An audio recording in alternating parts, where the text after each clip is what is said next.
Olá, boa noite. Eu sou a Vânia Munhato de Vasconcelos. Vim conversar um pouquinho com vocês, meus amigos virtuais, meus amigos espíritas, simpatizantes e curiosos, às vezes, que querem conhecer um pouquinho de como o espírita pensa, como a doutrina espírita pensa. Hoje eu escolhi falar de um tema que eu particularmente falo o tempo todo na minha vida pessoal. Tem duas coisas que eu falo muito na minha vida pessoal, que é a pergunta 932 de Kardec no Livro dos Espíritos, e sobre a parábola do joio e do trigo. Eu intitulei esse papo aqui sobre a parábola de Conhecimento é Força para Vencer, porque eu acho que vocês sabem, eu acho que vocês sentem, assim como eu sei e eu sinto, que a vida está parecendo cada dia mais complicada e mais difícil. E as pessoas estão ficando muito sem chão, muito sem respostas. As pessoas estão ficando desanimadas, enfraquecidas, porque pensam: cadê Deus? Cadê a justiça divina? E a gente vendo as coisas cada vez piores. E quando você pensa que não pode piorar, piora um pouco mais. É na política, é na vida social, nos relacionamentos, enfim. E eu acredito que a parábola do joio e do trigo, ela consegue nos explicar as razões de nós estarmos passando pelas coisas que passamos agora. E eu vou tentar passar isso para vocês nessa noite, que é para vocês saírem daqui animados, motivados, confiantes, esperançosos e convictos de que está tudo dentro do roteiro.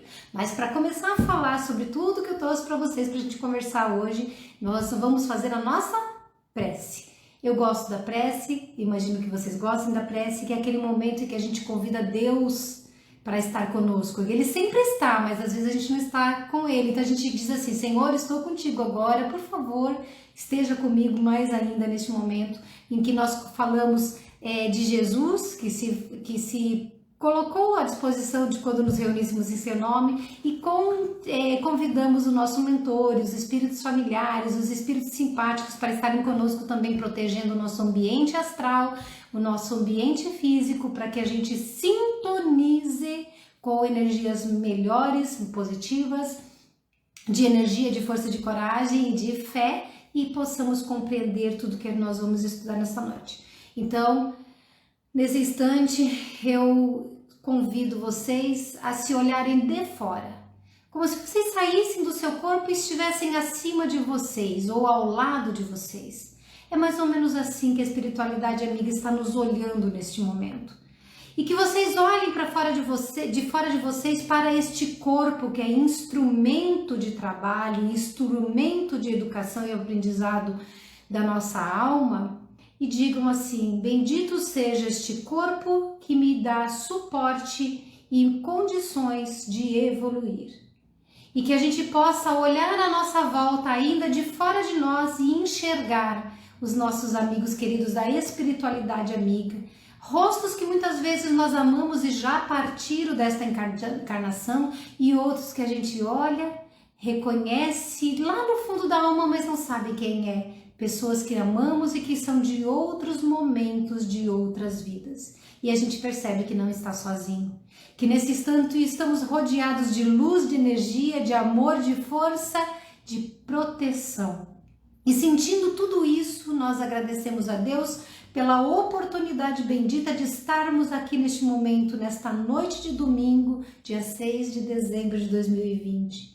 Eu estou falando a data, mesmo que amanhã, depois daqui a um ano, alguém olhe este vídeo e diga: nossa, já faz tempo. Mas é para que a gente marque este momento como um momento importante, em que nós decidiremos continuar lutando e confiando na vida que nós escolhemos viver. E assim, certos de que estamos amparados, protegidos, envolvidos por uma energia iluminada, na presença do nosso mentor e de espíritos que nos amam, que acreditam na nossa força e coragem, nós pedimos a Deus e ao Mestre querido a permissão para iniciar os nossos estudos dessa noite, agradecendo profundamente por eles terem permitido que estivéssemos aqui. Que assim seja, graças a Deus e graças a Jesus. Bom, boa noite a quem chegou depois, eu não cumprimentei ainda. Muito obrigada pela presença. Vamos estudar. Tô fazendo assim, tá um calor, tá abafado, tá chovendo, e aí a gente fica aqui com os cabelinhos todos aquecendo o pescoço. Vamos lá, gente. Conhecimento é força para vencer. Esse é o título da conversa que eu resolvi ter com vocês hoje. Mas o tema, como eu já falei um pouquinho antes, o tema que eu vou conversar é sobre a parábola do joio e do trigo. Vou contar a parábola para vocês e vou dar uma interpretação que não é só minha, é como eu entendo, mas não é uma interpretação particular, é uma interpretação que nós vemos pela lógica e que não é o único momento em que a gente consegue entender o que essa parábola quer dizer para nós. A parábola, particularmente falando dela, do joio e do trigo, ela está em Mateus, é o único evangelista que cita, o único apóstolo de Jesus que menciona a parábola dessa forma. Também em Mateus tem a menção da separação das ovelhas, né? Que também Jesus menciona e que não é o caso, mas é mais ou menos a mesma linha de raciocínio. Então é em Mateus capítulo 13, 24 a 30, os itens, né, que a parábola é mencionada. Então vamos lá. Um semeador, durante todo o dia, semeou grãos de trigo no seu campo. Ao pôr do sol, no final do dia, ele volta para casa, cansado, feliz por ter cumprido o seu trabalho, a sua missão daquele dia. Ele semeou trigo e ele estava contente porque em breve, muito breve, aquele trigo cresceria, produziria e seria alimento para muita gente. Porém, este homem, esse senhor, esse ser que estava plantando, né, o semeador, ele tinha um inimigo e este inimigo tinha inveja das plantações dele, do semeador. E ele era mau, além de invejoso, porque inveja por si só já mostra uma inferioridade moral, e ele não bastava ele sentir inveja, ele queria também prejudicar as sementeiras, a produção daquele fazendeiro, daquele semeador. E aí ele pensava, esse inimigo, o que é que eu vou fazer para prejudicar? E aí ele teve uma ideia, ele resolveu semear joio no lugar junto com a plantação de trigo. Então, onde tinha semente de trigo plantada, também foi semeada semente de joio. Esse foi um plano maligno que foi realizado naquele dia contra a produção do semeador. A questão é que o joio é uma planta muito parecida com o trigo. Elas não são iguais, dá para reconhecer, mas enquanto o joio é uma planta que quando ele produz tem uma espiguinha mirradinha e o trigo é mais farto, mais vistoso, o joio também ele não é bom para a alimentação. Então, apesar de serem aparentemente semelhantes, elas não são semelhantes no seu objetivo final, né? Um para alimentação, o outro não serve. E aí pode até acabar envenenando os homens que consumirem. Só que tem uma característica, como elas são parecidas, até a produção dos grãos, até as espigas saírem, é difícil reconhecer a diferença entre o joio e o trigo. Então, quando esse inimigo faz essa mistura, o que ele queria? Prejudicar toda a colheita e causar males a quem adquirisse ou utilizasse o produto daquele semeador, daquele fazendeiro, tá? Esse é o objetivo. Bom, então quando durante a noite o fazendeiro e os trabalhadores dormiam, esse homem mau, esse homem maldoso, ele vai no campo do seu desafeto, do seu inimigo, ele era inimigo do outro, e semeia lá todo o joio que ele tinha no meio do trigal. Terminou a sua obra, se retirou todo satisfeito, todo feliz, e um tempo depois, quando as espigas de trigo já começavam a querer aparecer, apareceu também o joio, porque elas foram plantadas na mesma oportunidade. E aí, os trabalhadores que estavam cuidando do trigal, eles perceberam que existia um problema. E aí eles vão até o fazendeiro, até o semeador, o dono das terras, e dizem assim: Senhora, você plantou somente trigo, não foi? somente boas sementes? Pois é, então por que lá no trigal está nascendo joio? Mas o fazendeiro, que não era tolo, que sabia da existência do inimigo, já tinha descoberto tudo e respondeu quem foi que fez aquela arte, né?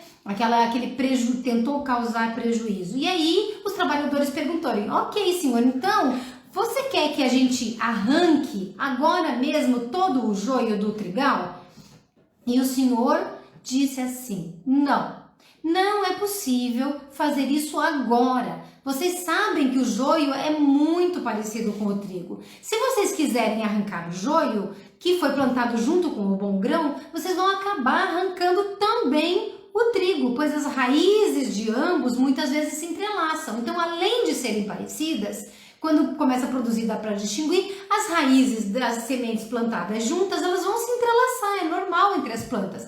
E aí, o que ele disse? A ideia do semeador: continua como está, deixa crescer tudo. Na hora de cortar, na época da ceifa dos grãos, eu vou avisar os ceifeiros, quem vai cortar esses grãos, para que colham primeiro o joio, daí juntem tudo em feixes, em maços e mande para queimar. Depois, o que restar, que é trigo, vão juntar tudo no meu celeiro.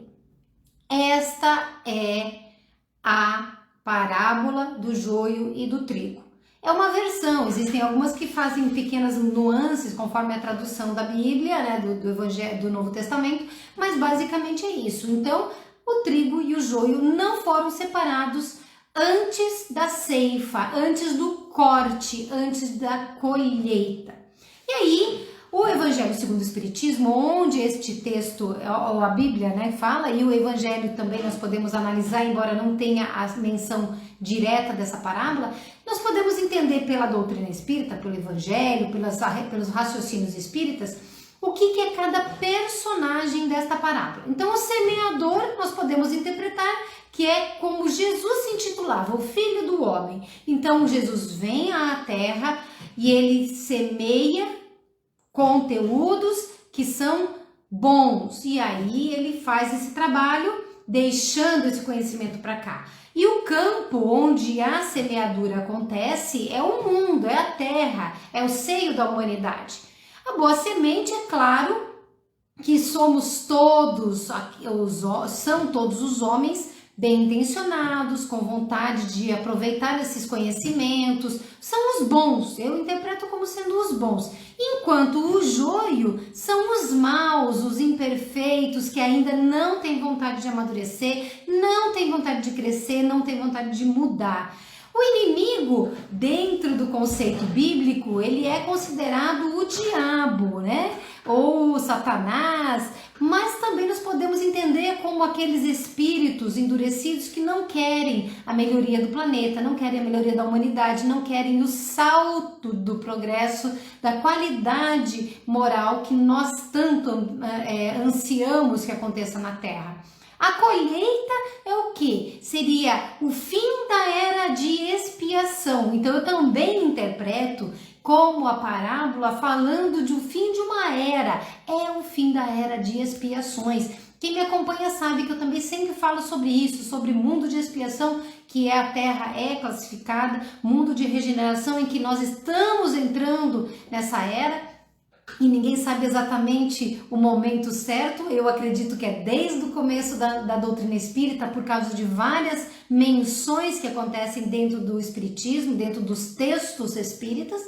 E tem gente que acha que não aconteceu ainda, mas eu acho que nós já estamos dentro do mundo de expiação. Com uma humanidade ainda não. Eu acho que nós estamos no mundo de regeneração com uma humanidade ainda em expiação, melhor falando. E aí, os encarregados da colheita, esses ceifeiros, serão os anjos, né? No conceito da religião católica, do cristianismo lá do passado e que se tornou a Igreja Católica, que se tornou evangélicos, ou que nós, espíritas, entendemos como os bons espíritos. Mas existe mais uma passagem que fala em seguida a respeito disso. Assim como é o joio colhido e queimado no fogo. O que é o fogo? Esse fogo seria para nós talvez um umbral onde nós chegamos à conclusão de que, recebendo todo o sofrimento que demos, de alguma forma nós vamos perceber que a dor não compensa para nós e também não devemos oferecer ao outro, e tudo tem consequência, tudo nos retorna. Então, como o joio é colhido e jogado ao fogo, queimado ao fogo, acontece também, isso nós presumimos, sabemos, acontece também com o fim da era de expiações.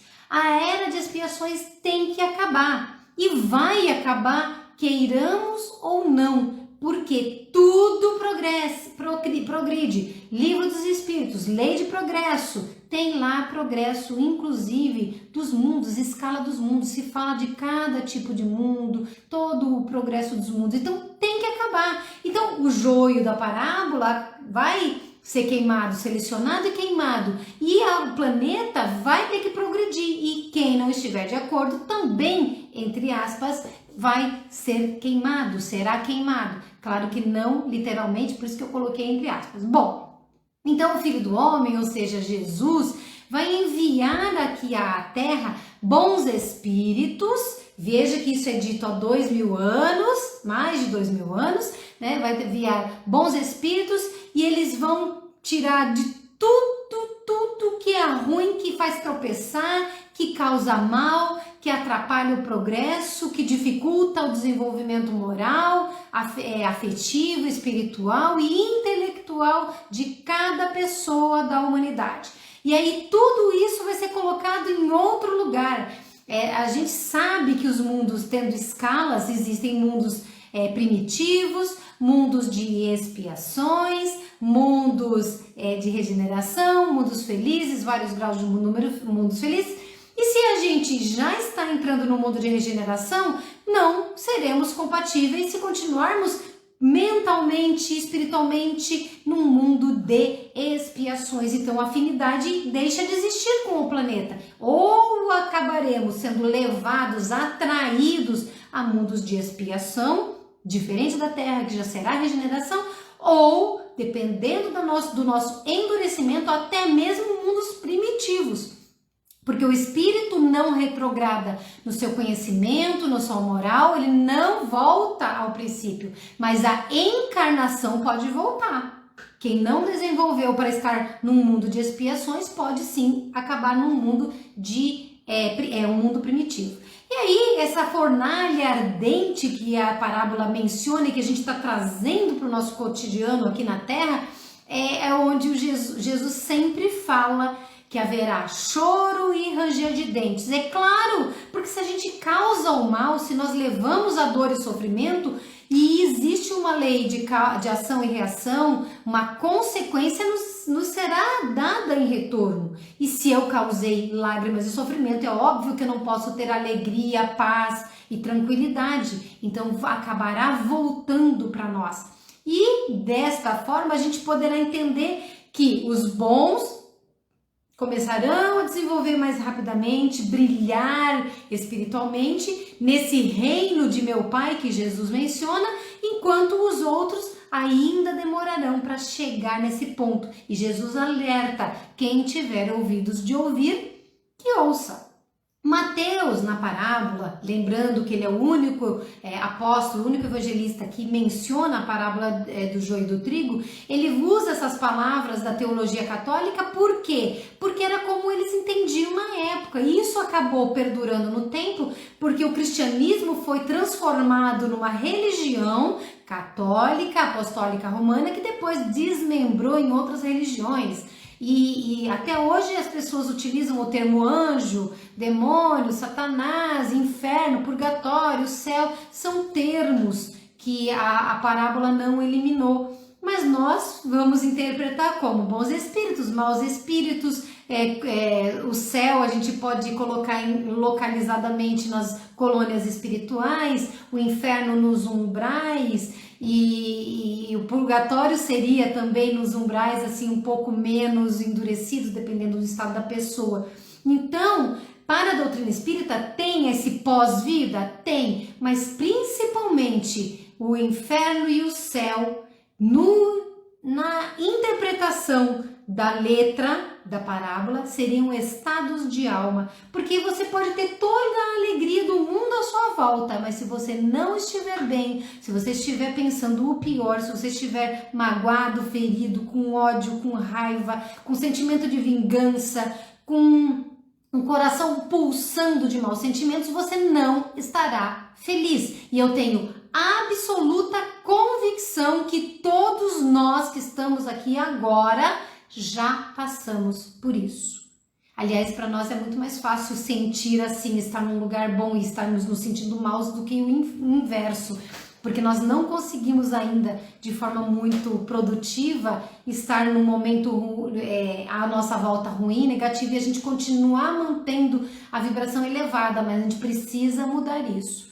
Então, qualquer situação em que a gente se encontra, a gente pode estar no céu ou no inferno, nessa ótica espírita de estados de alma. E para minha alegria, desde a época do Papa João Paulo II, ele já falava sobre isso. Então, o espiritismo trouxe isso desde o final lá, pouco depois da metade do século XIX, já falava sobre isso, sobre estados de alma, ser o céu e o inferno.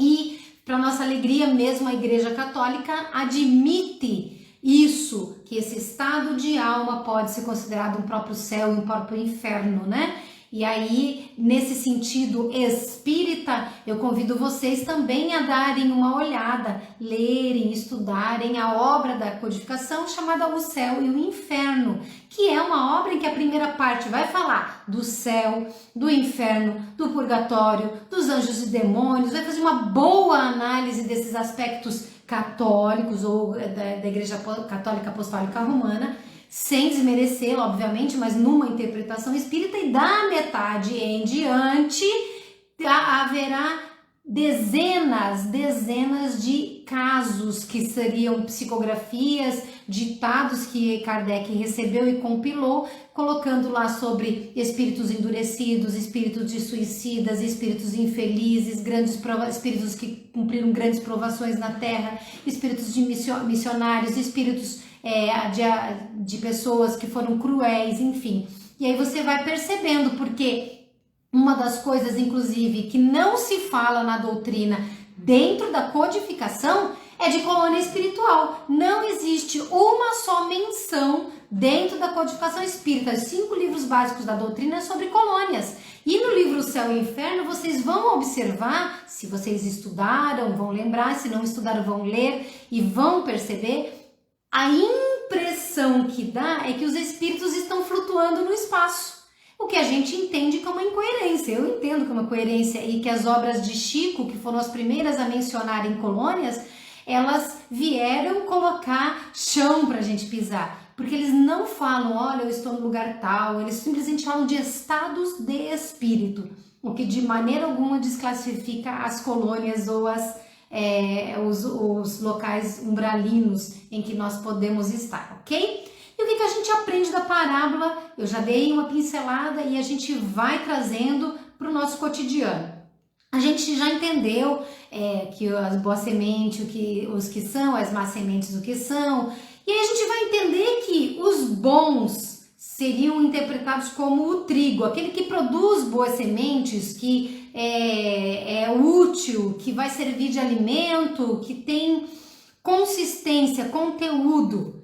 E o joio seria isso para o trigo. E para o joio seriam os maus, os mal intencionados, os imperfeitos que não querem modificar-se ainda, que continuam batendo o pé, fincando o pé no chão para ficar na posição de vingança, de ódio, de mágoa, de retaliação, de todos os sentimentos ruins. Como a gente já foi pincelando durante essa parte da parábola, se a gente está num período de crescimento e os espíritos terrenos, todos nós estamos nesse período de crescimento moral, além do intelectual, então nós somos muito parecidos de certa forma. Todos nós temos imperfeições, todos nós temos dificuldades, todos nós temos medo, ainda sentimos raiva, ainda ficamos magoados, ainda ficamos decepcionados, muitas vezes somos maledicentes, invejosos, egoístas, orgulhosos, todos nós. Eu não conheço ninguém que não seja assim, mesmo a pessoa mais bondosa que eu conheço. E vou falar, vocês muitas vezes, eu tenho vários amigos do meio virtual que se tornaram meus amigos pessoais, com quem eu tenho contato pessoal, e as pessoas às vezes dizem assim, ah, Vânia, você é boa, você é uma pessoa sempre otimista, sempre positiva. Gente, é óbvio que isso não é verdade. Eu choro, eu tenho raiva. Essa semana passada, na segunda-feira, eu senti muita raiva, fiquei muito brava por causa das decisões políticas do nosso estado de São Paulo, indignada, e aí tem que fazer todo um sacrifício para voltar para os eixos, para entrar na posição de equilíbrio, de dizer assim, tá tudo certo, mas a gente tem uma parte que é nossa, que não depende de Deus, tá tudo certo, mas a gente que tá falhando, as coisas que estão acontecendo, por mais certas que estejam dentro do contexto, são responsabilidade das nossas decisões em muitos contextos, em muitos momentos, em muitas oportunidades. Então, gente, não existe ninguém perfeito, todo mundo tem imperfeição. Então, nós todos nos assemelhamos, não somos iguais. Só que daí, em algum momento, nós começamos a desabrochar e a vida espiritual na encarnação, ela também se manifesta. E nada mais óbvio do que perceber que nós estamos no momento em que estamos desabrochando enquanto semeadura na Terra de espíritos num grau evolutivo de imperfeição, porém em direção, no rumo da evolução. Por que eu digo isso? Vocês já se chocaram com pessoas escolhendo lados? Não estou falando de nada específico, qualquer lado. Lado político, o lado afetivo, o lado moral, o lado de conduta profissional, de relacionamento humano, enfim, sim, todos nós estamos escolhendo lados. Ao escolher lados, o que nós estamos fazendo? Tomando decisões. O que eu quero fazer de mim e o que eu quero que eu possa transferir ao mundo.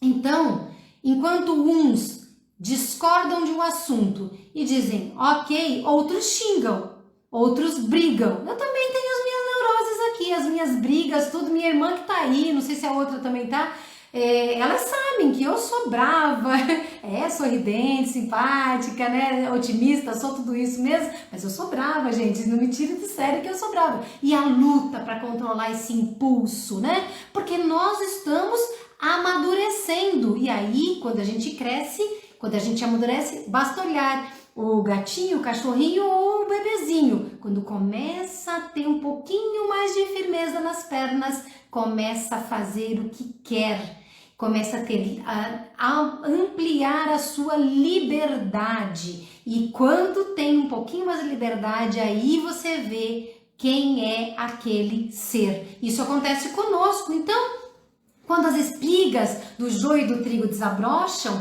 qualquer um pode ver a diferença das plantas. Enquanto uma é alimento, a outra é veneno. Enquanto uma é frondosa, ela é bonita, encorpada, o outro é mirrado, feinho, tem uma carinha de coisa ruim que não dá para consumir mesmo.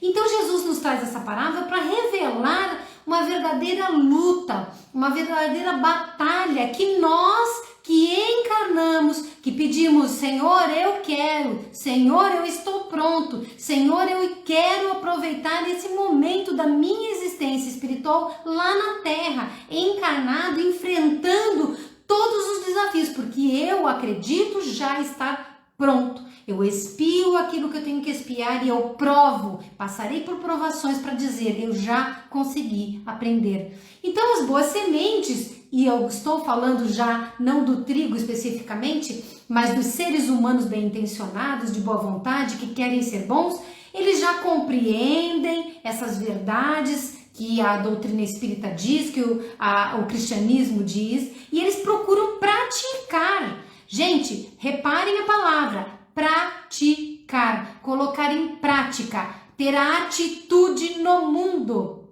realizar. Eles procuram trabalhar para o bem, para fazer diferença, para conseguir, enquanto evoluem, ajudar o mundo a evoluir também. Mas, aqueles que não são boas sementes, que ainda são as sementes ruins, as sementes venenosas, o que a gente está chamando de joio, esses são aqueles que têm corações endurecidos, que não querem deixar de lado o seu orgulho, o seu egoísmo, a sua vaidade, o seu interesse pelo poder, o seu interesse pelo status, pelo dinheiro, não querem abrir mão de nada, não estão nem aí com o próximo, não estão. E eles vão fazer de tudo para não perder o seu lugarzinho aqui na Terra. Porque a gente sabe, já falei, que no momento dessa separação da humanidade do joio e do trigo, boa parte da humanidade não será bem-vinda mais na Terra. Não será bem-vinda mais na Terra. Por quê? Porque acabou a sintonia, acabou a afinidade com um mundo de regeneração, porque a Terra para de ser mundo de expiações e provas. E aí, se eu digo, eu quero esse lugar é meu, eu conquistei pela força, por N meios, só que de repente eu começo a olhar que todos os lugares à minha volta estão sendo substituídos por pessoas do bem. Então eu que roubo não posso mais roubar, porque ninguém tá roubando comigo, sozinha não dá. Eu que sou má e cruel, na minha volta as pessoas não estão querendo maldade e crueldade. Eu que quero poder, as pessoas querem se tornar, ter relações de respeito, em que a gente segue alguém por causa do seu caráter, do seu valor moral, e não porque ele manda em mim. Não porque ele me impõe através da força alguma coisa. E aí eles não vão querer abrir mão. Então se eu não estou sozinha nesse lado ruim e mal, tem outro ali, outro lá, outro lá, outro lá, a gente vai se unir e a gente vai fazer de tudo para prejudicar quem quer mudar, quem quer trabalhar no bem. E aí, nesse sentido, existe a questão da nossa fraqueza moral, porque eu acredito e penso que vocês também verão isso. Se vocês tivessem que fazer uma lista de 10 pessoas mais próximas de vocês, quantas delas vocês dizem essas pessoas são más? Mas se vocês pegarem essa mesma lista, que eu acredito que vocês dizem, não, ninguém é ruim de verdade, mal de verdade, talvez um, sabe? Mas aí vocês vão dizer assim, quantas dessas pessoas erram? Quantas dessas pessoas já me prejudicaram ou prejudicaram alguém? Talvez todas, porque nós somos imperfeitos. Agora, será que a gente já segrega, já manda para o mundo de expiação ou faz a sugestão de Jesus na parábola que é deixa produzir, deixa os frutos crescerem, estarem prontos para a ceifa, estarem prontos para a colheita. E como é que acontece isso com o ser humano? Cada um mostra o que tem, cada um mostra o que é. Gente, às vezes eu comento isso e é assim um comentário que talvez eu como palestrante não devesse falar, mas eu acho que certos exemplos eles são relevantes. Na época do Orkut, quando eu estava começando a ficar um pouco mais ativa nas redes sociais, no mundo virtual, eu me lembro que recebi um vídeo de um homem que teoricamente, não sei se é verdade, nunca comprovei por notícia, ele teria cometido algum crime violento, talvez um estupro, alguma coisa assim. Este homem estava no meio de uma roda à sua volta, todas as pessoas rindo, xingando, tacando pau, pedra e ironizando que ele não ia fazer aquilo outra vez. E as pessoas, além de rirem, de ironizarem, de agredirem, filmavam. Porque eu vi o vídeo, alguém estava filmando. Quando você olha uma situação dessa que eu estou apresentando para vocês, você diz, a pessoa que está filmando é boa ou má? Podemos dizer que ela seja má, porque ela não fez nada, e porque ela estava rindo. E dizendo, este aí não estupra mais ninguém. Mas vocês nunca falaram essa frase? Ou não conhecem quem disse essa frase? O que eu quero dizer é que nós vamos ter que, em várias oportunidades do mundo, e não numa só, mostrar quem somos.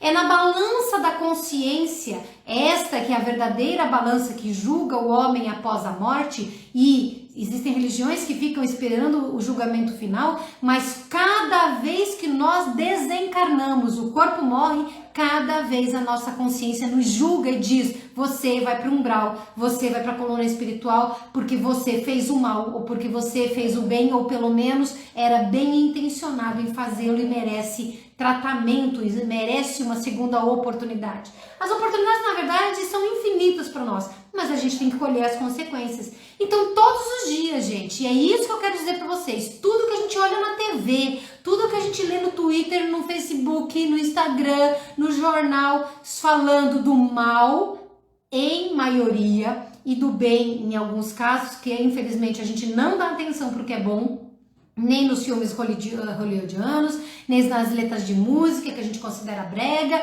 e nem no jornalismo. Nós estamos sendo joio ou trigo. No final da nossa encarnação, consciência espiritual vem e faz uma avaliação. O que a Vânia fez da vida dela? Quantas vezes a Vânia teve ódio? Quantas vezes a Vânia teve raiva? Quantas vezes a Vânia xingou? Quantas vezes a Vânia brigou? Quantas vezes a Vânia foi desonesta? Quantas vezes a Vânia traiu a confiança de alguém? E isso acontece com cada um de nós.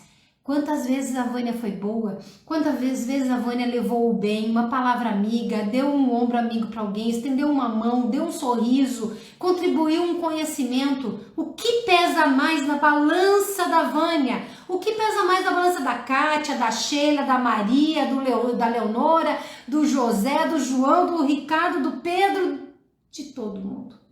Esta é a nossa produção no final da nossa vida.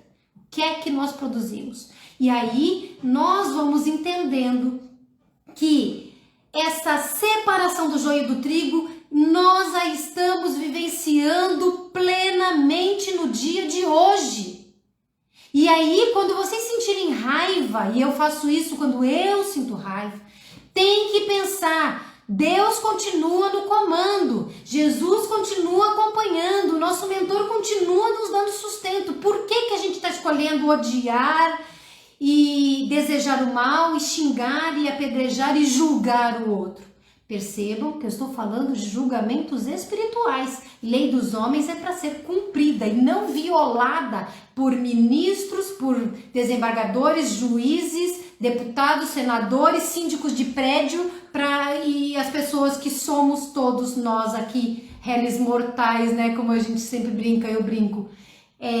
Realmente nós temos sim que continuar alerta e pensar: o resultado disso que eu estou vivendo, ele é o resultado de ações da humanidade inteira por muito tempo.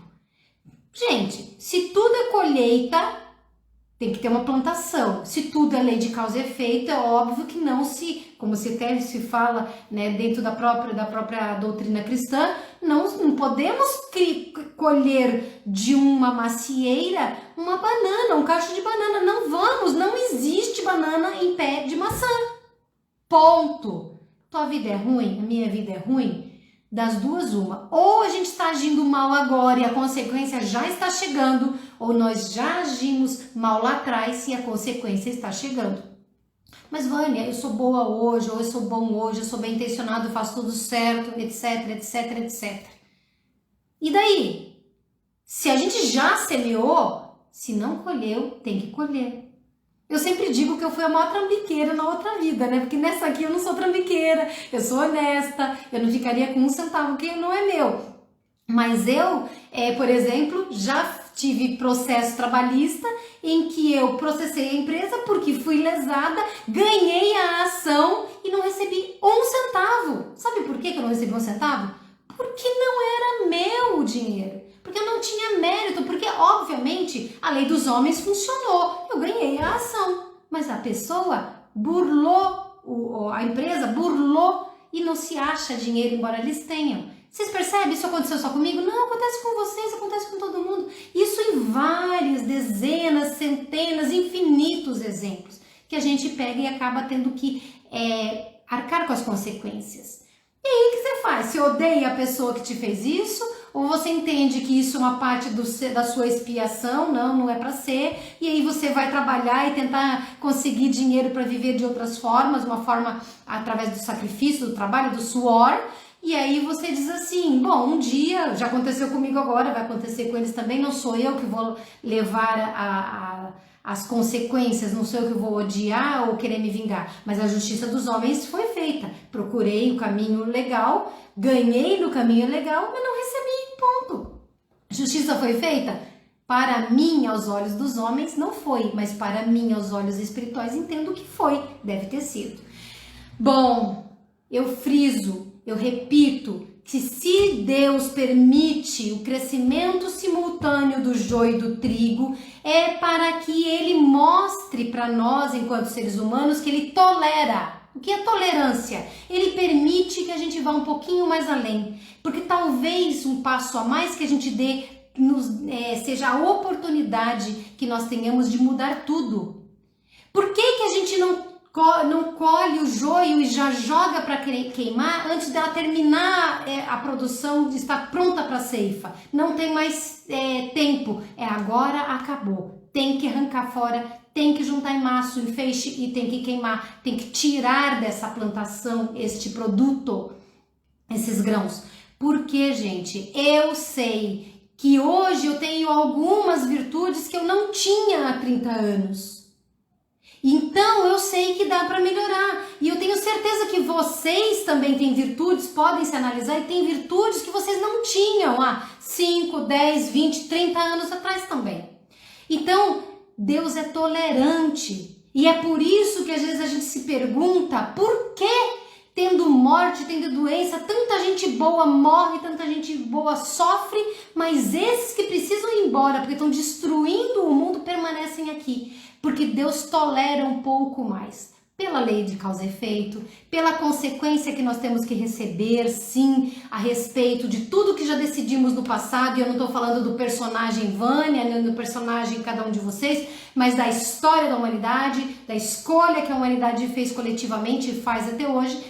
E aí a gente chega e diz assim, bom, Deus está me tolerando é porque eu tenho chance de mudar. Uma das prerrogativas ditas pelo Espiritismo, gente, eutanásia não, suicídio não. Por quê? Mas só falta a gente, olha, o médico falou que eu só tenho oxigênio no meu pulmão por mais 3 minutos, vamos desligar tudo, já para. Não, não, porque às vezes 10 segundos antes da gente desencarnar de vez, a gente diz assim, caramba, se eu pudesse voltar atrás. E aí desencarna.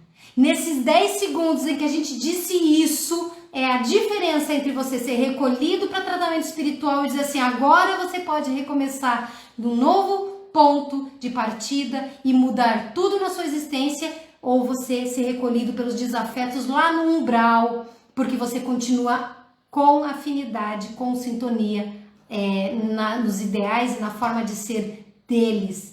Então a gente não pode dar guarida ao mal, nós não podemos duvidar da bondade divina, da justiça divina, das promessas do Cristo, do que prometeu o Consolador, mandou o Consolador, que nós espíritas entendemos, tudo bem que nem todo mundo entende assim, mas nós espíritas entendemos que o Espiritismo é a terceira revelação, é o Consolador, porque revive o cristianismo no seu melhor e mais puro conceito e ainda incentiva a prática do bem, do amor, da fraternidade e da solidariedade. Pelo amor de Deus, quando vocês pensarem em bondade, não pensem na justiça pelas próprias mãos. Quando vocês pensarem em direitos humanos, lembrem que todos somos humanos. Quando vocês pensarem em preconceito, em racismo, em bairrismo, em egoísmo e tudo isso, pensem que todo mundo sente a mesma dor, todo mundo tem as mesmas necessidades e que cada um de nós poderia ser melhor se desde sempre tivéssemos alguém que nos amasse, orasse por nós, nos compreendesse e nos desse força e fé. O mundo está difícil, eu não quero fingir que sou boba, que a gente vê que existe uma luta fortíssima entre o bem e o mal. Nós vemos países que a gente considera como primeiro mundo, por exemplo, a França, em que todos os dias, nas últimas semanas, está tendo confrontos entre pessoas comuns, como eu e vocês, se digladiando, atacando e agredindo policiais e vice-versa, se ferindo, se machucando. Nós estamos em guerra. E eu não quero deprimir vocês, eu quero que vocês tenham a consciência de que nós estamos em guerra. E as guerras, lá no Livro dos Espíritos, dizem o seguinte: não pode ter crueldade. A crueldade é que não está certo. Mas se nós estivermos em guerra, a gente pode tomar ações e decisões. Na minha visão da guerra, eu mais ainda tenho que ter amor e paciência. Mais ainda eu tenho que trabalhar pelo bem. Por isso que eu fui candidata, porque eu disse: eu não aceito, então eu vou tentar fazer diferente.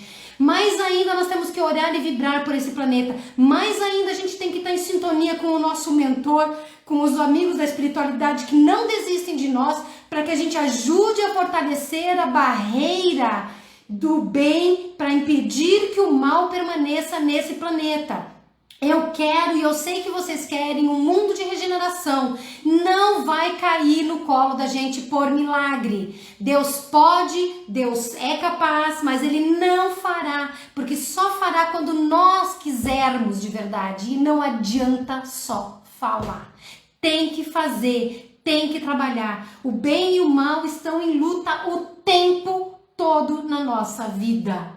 O tempo todo. Não importa a gente olhar para o outro e ficar julgando. Olha para o espelho e se julga. Olha para o espelho e diz: o que é que eu fiz do meu dia? Usa lá as orientações de Santo Agostinho no Livro dos Espíritos e no Evangelho. Está lá, pesquisa. Né? O que eu faço? O que eu fiz no meu dia? Eu fui joio ou eu fui trigo? Eu fui boa ou fui má? Eu fiz tudo que eu podia em prol do mundo, do próximo, do desenvolvimento da sociedade, da minha própria alma, ou eu desperdicei oportunidades? Gente, nós estamos aqui hoje dia 6, falta menos de 20 dias para o Natal. Essa época costuma ser uma época de amor, de solidariedade, de bondade, de otimismo, de esperança. Até isso, vocês percebem? Até isso os nossos políticos querem tirar de nós. Aqui no estado de São Paulo, eu sei que nem todos vocês são daqui, o nosso governador disse: não pode ter nenhuma confraternização, nenhuma reunião, nem privada. Hoje a gente vai para o shopping e diz lá: não pode sentar várias pessoas numa mesa, exceto se for da mesma família. Então no shopping eu posso tirar a minha máscara, sentar com a minha família numa mesa. Mas no Natal e no Ano Novo, o nosso governador não quer. Eu não estou falando de política, eu estou falando de fatos. Eu vi hoje, onde foi a palavra? Na Ucrânia, o país. Acho que foi na Ucrânia, não tenho muita certeza. Sabe o que eles disseram? Não pode reunião acima de 4 pessoas num inverno terrível. Não pode ter reunião de Natal, de final de ano, com mais de 4 pessoas. Só uma pode beber. Tem que ser tudo lá fora de casa, no inverno de não sei quantos, 1 grau, 2 graus, 0 graus, não sei, lá fora, na varanda. E condições que são ridículas. Por que um governante de qualquer lugar do mundo diz: você bebe, mas os outros 3 não? Se você tem uma família de 10 pessoas, você faz reunião de 4 mais 2, percebem? O que eu quero dizer com isso? É de política? Tudo é política, gente. Tudo isso que está acontecendo na nossa vida é política. Política, relacionamento humano e solidariedade, fraternidade ou não, tudo está todo dia nas nossas ações, nos nossos pensamentos, nas nossas decisões. Eu quero dizer, quanto mais a gente acreditar no mal, quanto mais nós acreditarmos no medo, quanto mais nós nos subjugarmos a vontades que são como essas, sem sentido, inclusive para a questão da própria saúde física e mental.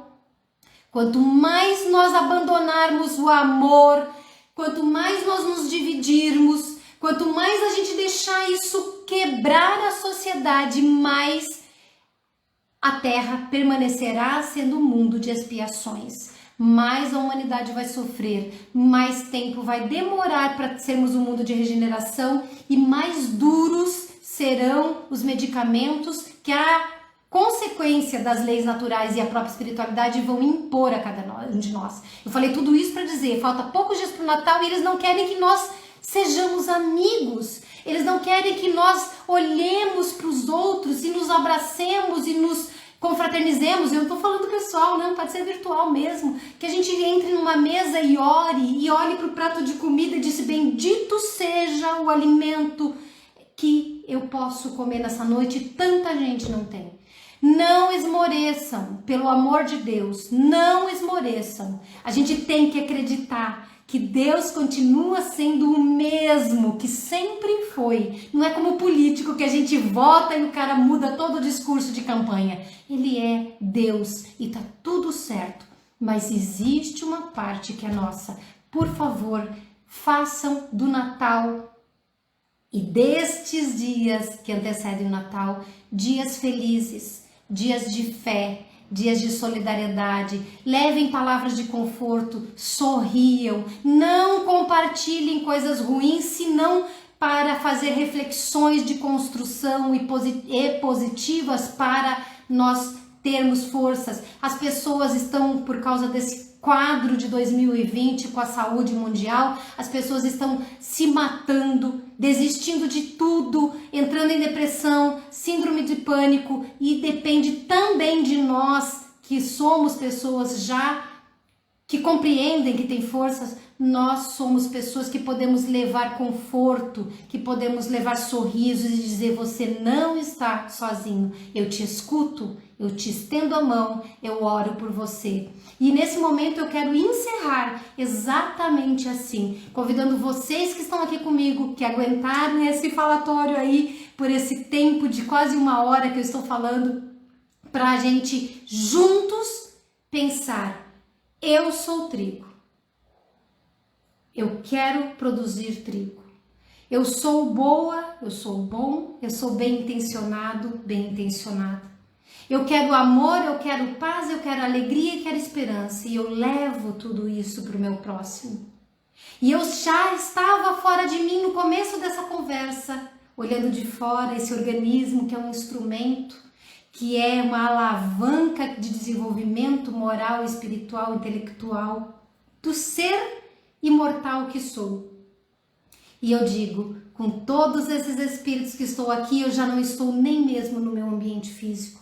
Eu me olho de fora, mas eu subo e eu saio da Terra.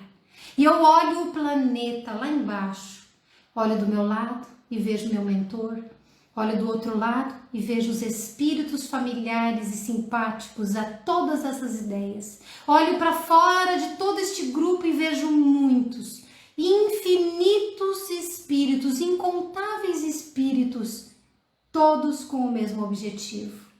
E no centro eu vejo o Cristo, cheio de luz, cheio de energia, cheio de vibrações de quem diz, está quase na hora da ceifa. Produzam, meus filhos, produzam para que nós possamos, com a tolerância divina, escolher cada semente de joio e reconduzi-los a um mundo que vai transformá-los em bons espíritos através do esforço e do sacrifício e da correção de conduta. Produzam, meus filhos, para que possamos colher, ceifar todo o trigo e conseguir com que, ficando na Terra, mundo de regeneração, transformemos esse planeta em uma antessala de um mundo feliz. Produzam, meus filhos, mas não percam a oportunidade de escolher o bem, o amor e a paz. Não percam a oportunidade de escolher a simpatia, a generosidade, o respeito mútuo. Todos nós, lá de fora deste corpo agora que eu e vocês estamos, junto com tantos espíritos encarnados e desencarnados que a seu modo estão fazendo as mesmas vibrações. Nós vibramos pela construção, ou melhor, pela reconstrução da Terra. Que a humanidade inteira, que todas as obras divinas neste planeta, fauna, flora e todos os seres vivos, incluindo a humanidade humana, possam receber força, coragem, saúde mental e física para superar, para vencer e para progredir rapidamente. O dia de amanhã, que é um dia de transformação, uma vida de transformação, acelera os passos. Quanto mais rápido isso chegar, mais dificuldade veremos. Mas agora a gente já sabe que conhecimento é a força que nós precisamos para vencer.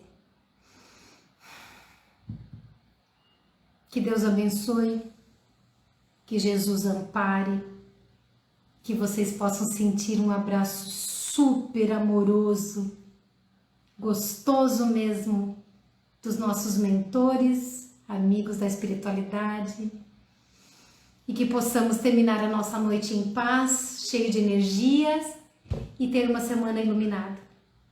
Obrigado por terem estado comigo nessa noite e vamos trabalhar junto? Vamos, né? Obrigada, gente.